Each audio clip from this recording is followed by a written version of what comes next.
मध्य प्रदेश के पेशाब कांड को अभी पूरा देश भूल ही नहीं पाया था, तब तक ऐसी ही एक तस्वीर उत्तर प्रदेश से निकल कर आती है। इस बार किसी अधेड़ उम्र के व्यक्ति को पेशाब नहीं पिलाया गया, बल्कि दो नाबालिग बच्चों को पेशाब पिलाने की कोशिश की गई। ना सिर्फ पेशाब पिलाया गया, बल्कि बुरी तरीके से मारा गया है। उत्तर प्रदेश के सिद्धार्थनगर में ये रूह कपा देने वाला मामला जब लोगों के बीच में आया, वीडियो देखने के बाद हर इंसान परेशान है, हर इंसान सहम गया है। वो सोच रहा है कि कोई इतना क्रूर कैसे हो सकता है। ये अपराध नहीं है, ये अपराध की पराकाष्ठा है। इससे ज़्यादा और जलील, इससे ज़्यादा और खराब कुछ भी नहीं हो सकता। ये शराब पिलाने वाले व्यक्ति दो नाबालिग बच्चों को पकड़कर शराब सिर्फ इसलिए पिला रहे हैं क्योंकि इन बच्चों पर पैसा चुराने का और मुर्गे चुराने का आरोप है।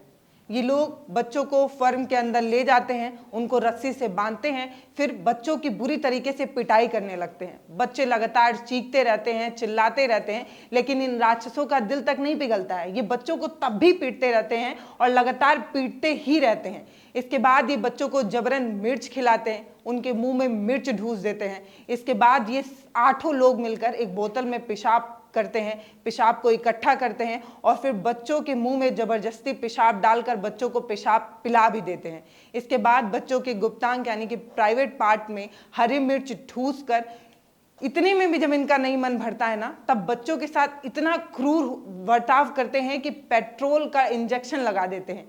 ये दोनों बच्चे रोते रहते हैं, बिलखते रहते हैं, चिल्लाते रहते हैं, गिड़गिड़ाते रहते हैं, अपनी जिंदगी की भीख मांगते रहते हैं। लेकिन ये राक्षस ऐसे हैं ना कि इनको थोड़ा भी फर्क नहीं पड़ता, तनिक भी फर्क नहीं पड़ता।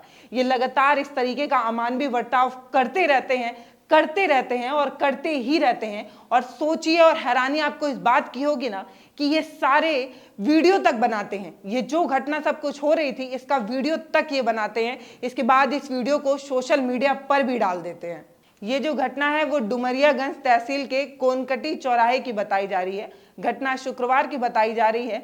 घटना करीब 2 बजे के आसपास हुई थी, जिसमें सऊदी और उसके साथ शामिल 4 अन्य लोग 2 बच्चों को बुलाते हैं और बुलाकर उन बच्चों को इस तरीके से अमानवीय बर्ताव करते हैं। उन पर आरोप लगाते हैं कि बच्चों ने कुछ पैसा चुराया है और मुर्गी चुराई है। आपको जानकर हैरानी होगी दोस्तों कि उन बच्चों की उम्र एक की 6 और एक की 7 बताई जा रही है। ये 8 लोग मिलकर इन 2 बच्चों के साथ इस तरीके का अमानवीय बर्ताव करते हैं। उन बच्चों को पकड़कर जबरदस्ती उनको पेशाब पिलाने की कोशिश करते हैं। बच्चों को पूरा नंगा कर उनके प्राइवेट पार्ट में हरी मिर्ची डालकर, जब इनका जी नहीं भरता है तब उसको पेट्रोल का इंजेक्शन लगाकर भी वीडियो बनाते हैं। स्थानीय लोग ये बताते हैं कि बुधवार को मुर्गी फर्म से 2000 रुपये चोरी हो गया था और कुछ मुर्गी चोरी हो गई थी, जिस शक के आधार पर लोगों ने इन 2 मानसिक रूप से कमजोर बच्चों को, या ये कैसे दे कि मानसिक रूप से बीमार 2 कमजोर बच्चों को चाय पिलाने के बहाने से दुकान के अंदर बुलाते हैं।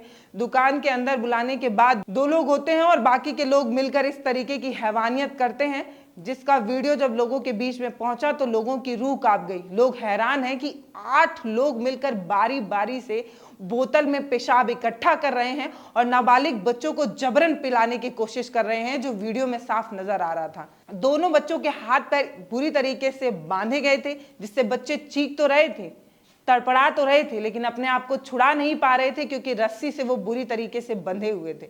बच्चों के बदन पर एक भी कपड़ा नहीं था क्योंकि कपड़े निकालकर उसमें मिर्च भरने की कोशिश की गई थी और किया भी गया। पेट्रोल का इंजेक्शन बनाया गया, पेट्रोल में इंजेक्शन में पेट्रोल भरा गया। उसके बाद बच्चों के बदन पर उसको जबरदस्ती लगाया भी गया। शुक्रवार के बाद शनिवार को ये वीडियो सोशल मीडिया पर वायरल होता है। बच्चों की मां और पिता दोनों मिलकर पुलिस में तहरीर देते हैं और 8 नामजद आरोपी के खिलाफ एफआईआर दर्ज कराते हैं। कुकर्म का एफआईआर दर्ज कराते हैं। पुलिस इसमें कुकर्म, पास्को एक्ट के सहित कई धाराएं लगाकर केस तो दर्ज कर ली है और अपराधियों पर कार्रवाई करने की बात भी कही जा रही है। इन अपराधियों में उमेद, मोहम्मद, आबिद, अब्दुल, इस तरीके के तमाम कई लोगों के नाम हैं। इसके बाद बता रहे हैं कि मुख्य आरोपी तो अभी तक पकड़ा भी नहीं गया है। सभी आरोपी जो हैं वो पथरा थाना के बताए जा रहे हैं। सभी आरोपियों का निवास जो है वो पथरा थाना क्षेत्र में है। पीड़ित पिता जो है अपनी बच्ची की आपबीती सुनाकर मीडिया के सामने बिलबिलाते नजर आते हैं और रोते हुए ये कहते हैं कि ये अत्याचार नहीं, अत्याचार की हद है।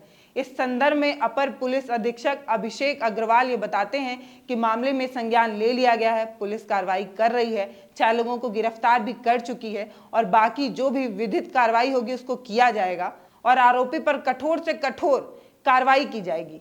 दोस्तों, मैं भी चाहती हूं कि आरोपी पर कठोर से कठोर कार्रवाई हो। अगर इनको फांसी भी दी जाए ना तो वो भी इन लोगों के लिए कम है।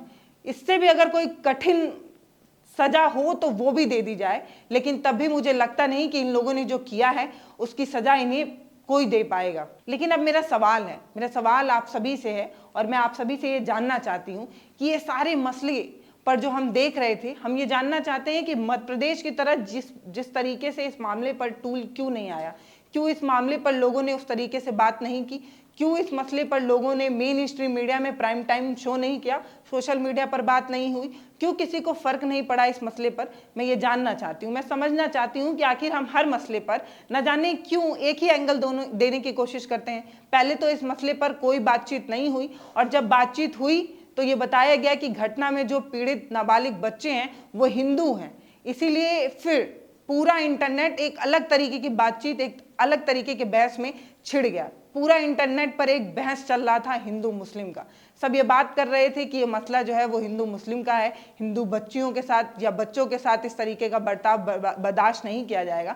तो मैं आपसे एक बात कहना चाहती हूँ, मैं ये कहना चाहती हूँ कि हर अपराध में ना हिंदू मुस्लिम देखना छोड़कर आप एक बात समझिए कि बच्चा हिंदू का हो या मुस्लिम का हो, है तो हिंदुस्तान का ही ना, है तो भारत की धरोहर ना। एक सवाल है मेरा कि हर मसले पर आप इस तरीके की हरकत कैसे कर लेते हैं? आपको क्यों नहीं समझ में आता कि अपराध अपराध होता है, चाहे वो हिंदू करे और चाहे वो मुस्लिम करे। मनमानी और इस तरीके का अमानवीय कृत्य तो बर्दाश्त किया ही नहीं जाना चाहिए। जिस दिन ना आप हिंदू मुस्लिम धर्म जाति मजहब छोड़कर आरोपी के नाते सजा देने के बारे में सोचने लगेंगे ना, उस दिन मुझे लगता है कि ऐसी घटनाएं कम होने लगेंगी। लेकिन हम अपना समाज ऐसा बनाते जा रहे हैं जिसमें हम हर एक घटना पे एक एंगल ढूंढते हैं, उसके बाद ही हमारा आक्रोश जगता है। अरे भाई, सोचिए कि वो बच्चे भारत की धरोहर थे, कर भारत के लिए कुछ बेहतर कर सकते थे। हमने उन बच्चों के साथ इतना अमानवीय बर्ताव देखने के बाद भी धर्म का एंगल खोजा है। अगर आप इस एंगल को इस तरीके से बर्दाश्त करते कि हमने नवरात्रि में जिन भी देवियों की पूजा की है,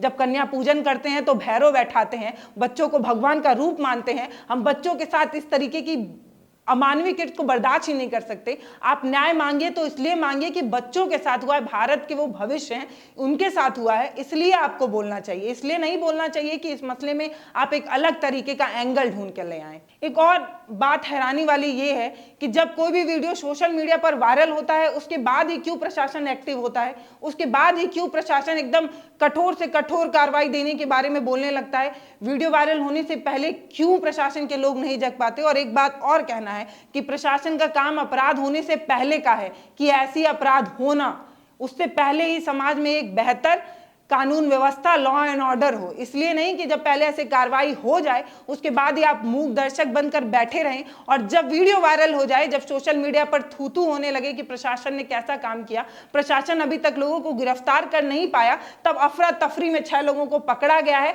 और बाकी जो 2 मेन मुस्लिम है ना, उनको अभी तक पकड़ा ही नहीं गया। जो मेन 2 आरोपी हैं वो अभी तक गिरफ्तार नहीं हो पाए। सिद्धार्थनगर में हुई इस घटना पर आप क्या सोचते हैं मुझे जरूर बताइएगा और ये बताइएगा कि ये जो लोग हैं, जो इंसान तो है नहीं, इसकी मैं पूरी गारंटी दे सकती हूँ, ये राक्षस है, दानव है, दैत्य है, जो एक छोटे बच्चे को सिर्फ 2000 रुपए के लिए और सिर्फ एक मुर्गी के लिए इस तरीके का कठोर निर्णय लेकर इस तरीके का अमानवीय कृत्य करते हैं। आप सोचिए और सोचकर आप हैरान हो जाएंगे कि हमारे बीच में ही ऐसे राक्षस पल रहे हैं जिन्हें ये समझ में नहीं आता कि बच्चे बच्चे होते हैं। आप इस बारे में क्या सोचते हैं मुझे कमेंट सेक्शन में लिखकर जरूर बताइएगा और इन बच्चों के लिए भी जरूर आवाज उठाइए, क्योंकि ये जो बच्चे हैं वो भारत के धरोहर है और ये जो राक्षस हैं इन पर कठोर से कठोर कार्रवाई होनी चाहिए। नमस्ते, मैं पल्लवी हूँ, आप भारत एक नई सोच देख रहे हैं। अगर ये वीडियो फेसबुक पर देख रहे हैं तो हमें फॉलो जरूर कर लीजिएगा, यूट्यूब पर देख रहे हैं तो सब्सक्राइब जरूर करिएगा। धन्यवाद।